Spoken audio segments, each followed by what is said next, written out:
That's all I'd like to say about shortest paths in weighted graphs in this unit. There's some, I think, interesting questions on the homework for you to get to know this concept better and to work with it and apply it to some interesting social networks. I'm going to take this last topic for this unit to be estimating the clustering coefficient. This is kind of a different idea, but I wanted to introduce the idea of a randomized algorithm.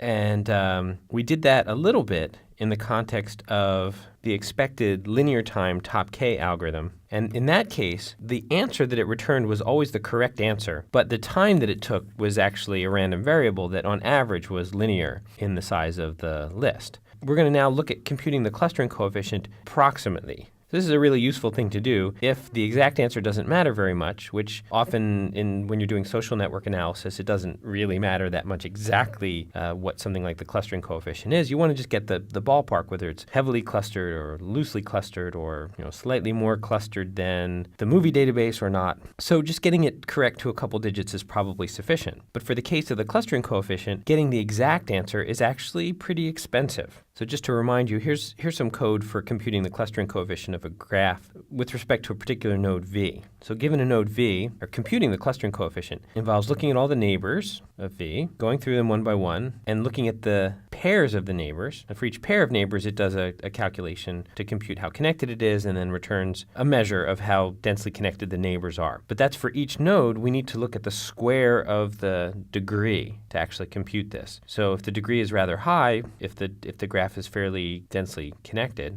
or even if there's just a few nodes that have a very, very high connectivity, like maybe not that many edges, like a star graph, for example. So star graph has just linear number of edges, but it also has linear degree, at least in that one node. And so computing the clustering coefficient for that node is n squared.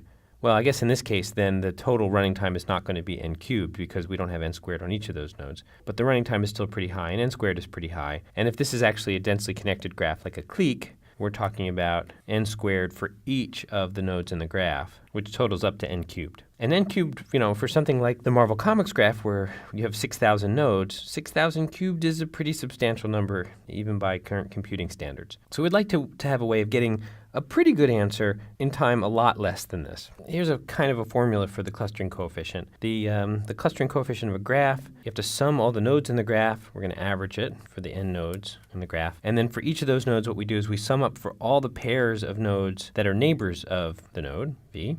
We sum up whether or not they're connected, and then we scale that by taking the number of possible connections, 2 over the neighbor size of V times the neighbor size of V minus 1. So I want you to think for a second about this random process that I've got this brace around here. So imagine that we choose a V at random from anywhere in the graph, and then we choose a pair of neighbors of that particular chosen node V completely at random from the graph, and then we return either 1 or 0 depending whether those two nodes are connected. What is the average value of this quantity? And remember, the average we're taking here is average over these two sources of randomness, that we're randomizing over all nodes in the network and we're randomizing over all pairs. So just to review, the expected value of some random variable x is the sum over all values that variable can take on, the value of that variable times the probability. So for example, for a 6-sided die, the expected value that we get by rolling the die, it's the sum over all sides, the probability of getting that side, which is a 6th, times the value on that side, which is the numbers 1, 2, 3, 4, 5, or 6. And so from that, we can actually get the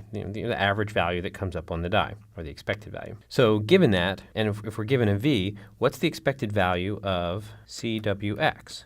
Maybe I should ask you.